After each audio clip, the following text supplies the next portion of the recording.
Welcome to Metro Art and Book Talk. I'm Marianne Verdehaus, and we're glad to have with us today Jim Stella. Thank you. Who is a professional artist, and surrounding us here are some of your work. Yes. Now this looks very interesting. How would you describe what this is? Well, I describe this as, I've coined the phrase of rap art, which is, like they had pointillism, you had cubism.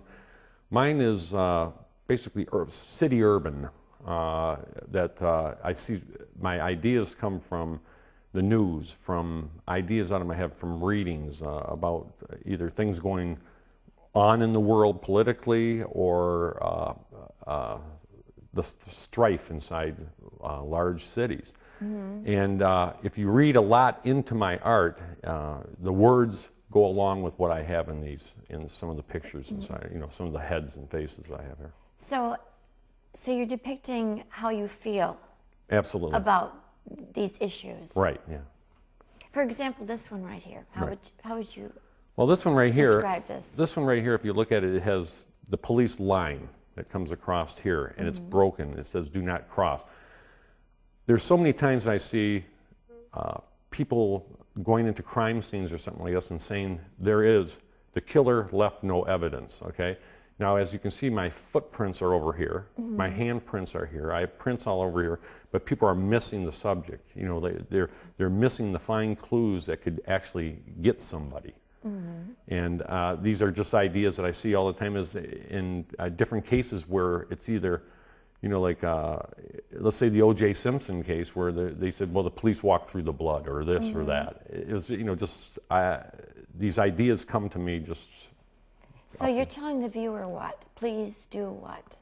I'm telling the viewer that on something like this, that you really got to check into this world of what things are going on. That don't be blindsided by living in your comfortable house, living, in a small box somewhere. That things like this, that if it's a killing scene or if it's something that's happy. My paintings are all not depressing paintings. Some of them are very, emotional expressions, and they're fun. The people that look at these things, some people get them. Some people find completely different things that I've ever even thought of putting in here.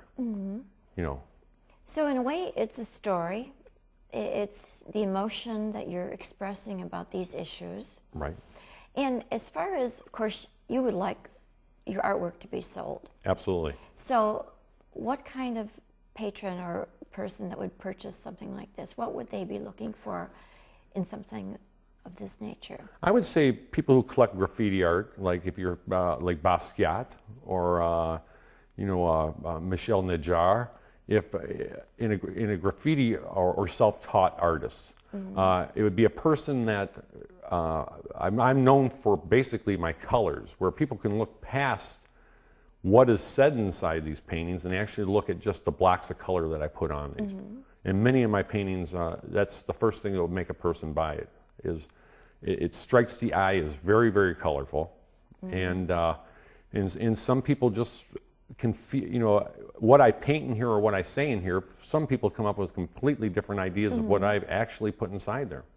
And in a way, that the painting is a way of controlling this bad reality. It's confined here on the canvas. Absolutely. So that it's in control. Yes. It's here. Yeah. It may not be as much out there, but it's here, and you can see it and you know where it is. Absolutely. And that's why a lot of people go up, if you look on my website, they say, everything will tell the dimension, they'll say untitled.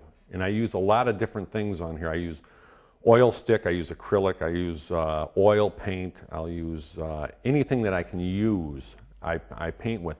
And the reason I use a lot of graphite and things is because under a gallery light, if you come in to look at one of my paintings, you cannot see the graphite because it reflects off the light.